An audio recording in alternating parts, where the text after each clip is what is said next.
Hi, this is Dale from Sarah's Kids, and I want to show you a brayered card I made.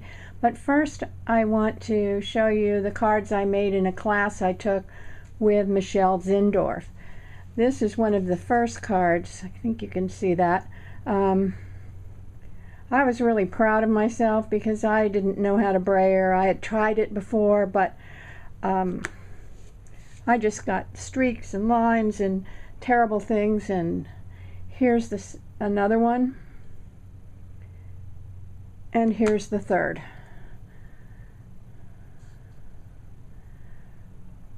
So when I got home, I decided I would practice what I'd learned since the class was so expensive, and I came up with this Halloween card, and I'd like to show you how I made it. This is the list of the materials you'll need for this card.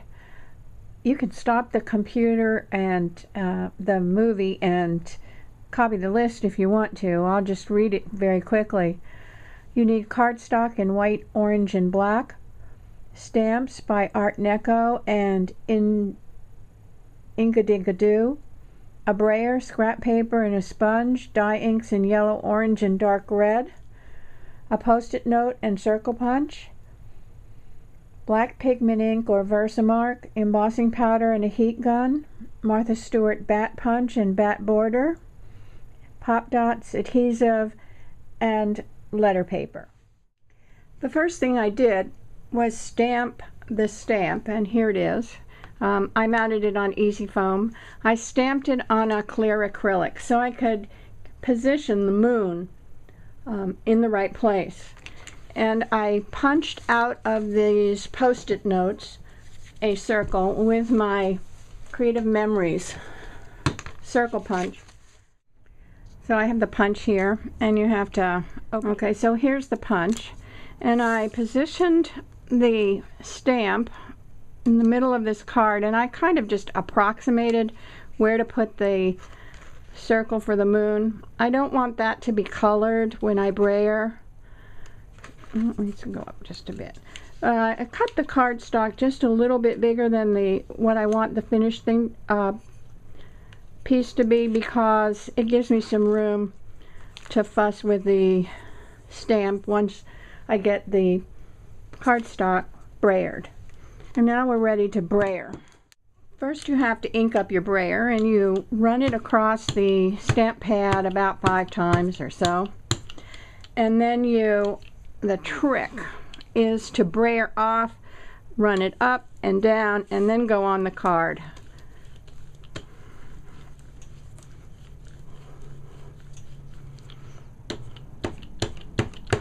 And you have to do this many, many times. I'll show you how that looks. First I started with stamping up yellow, and then this is what it looks like. You have to go over it about 7 or 8 times before you get a good color. And you get these lovely lines which Michelle called air. And then you're going to use the second color, and I use Stampin' Up's orange. And so when you finish with that, you get this look. And then I still wasn't very satisfied with that, so then I went over it again with Cherry Cobbler. And there's the final card with a cherry cobbler on it. You can see, I think you can see that.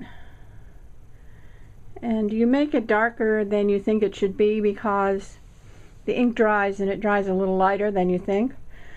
So that's the beginning of the card. Then you have to let it dry. You can heat set it if you want to, and then you're going to pull off the shape of the moon. And you see it's very stark white. So I took a sponge and I colored it in. I colored it in first with yellow, and then I'm going to use on the sponge a little bit of the orange because it's still a little bright. And I'm just going to pounce this time. And there is, I kind of like that. So there's the finished moon. It looks like the dark places, and you can see that. Now you're ready to stamp the stamp after it dries. Now that the card is dry, we're ready to emboss. And I've removed the moon, and I'm going to position the stamp-a-majig, sorry, in the right place. I want it right about there. And I'm going to ink the stamp up real well with Versamark. This stamp needs to be inked real well. Okay, and then I'm going to hold the stamp-a-majig and position that right there and press real hard, because this stamp seems to miss occasionally. I fix it with a Versamark pen or a black pen, whichever works. Okay. Now we're going to put the embossing powder on there.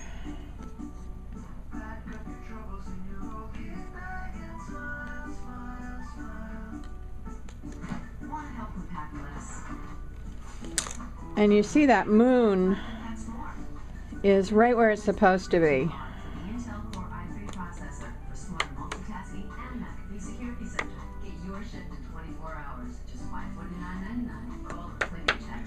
And I've got some places in here where the embossing powder's stuck and I don't want it, but it won't make too much of a difference because there are all these dots.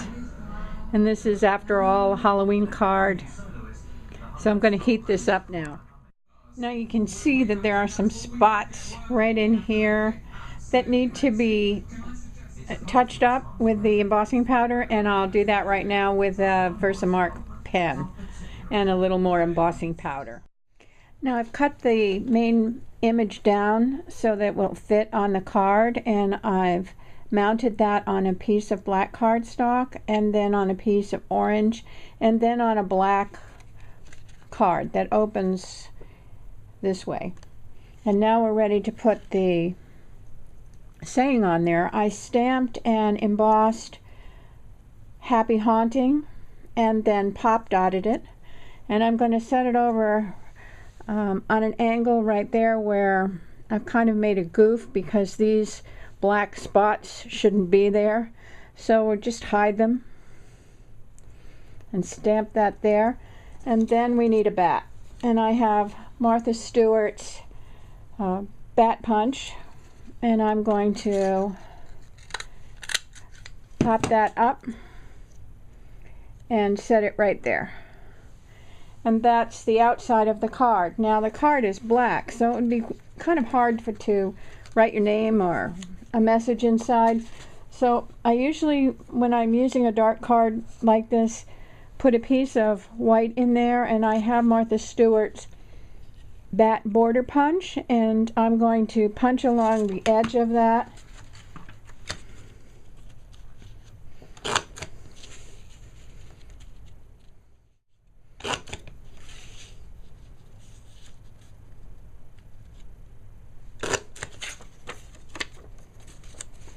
And glue that down like that so that you can write a message. You could stamp Happy Halloween or whatever you wanted to on the inside, or just write a message to whomever you're sending this to. And there's the card. I decided that I do everything in a complicated way, and so instead of trying all that masking and everything before you brayer, I just brayered a piece of cardstock and then stamped it and cut it down. And once that was done, I painted in the moon with some twinkling H2Os in sunflower, and I like the way it looks. It's nice and glittery, but I still think that the card with the brayering and the masking is better. I don't know, it's just a matter of taste. Anyway, I hope you enjoy brayering and making cards with a brayer. Thank you for watching. Bye.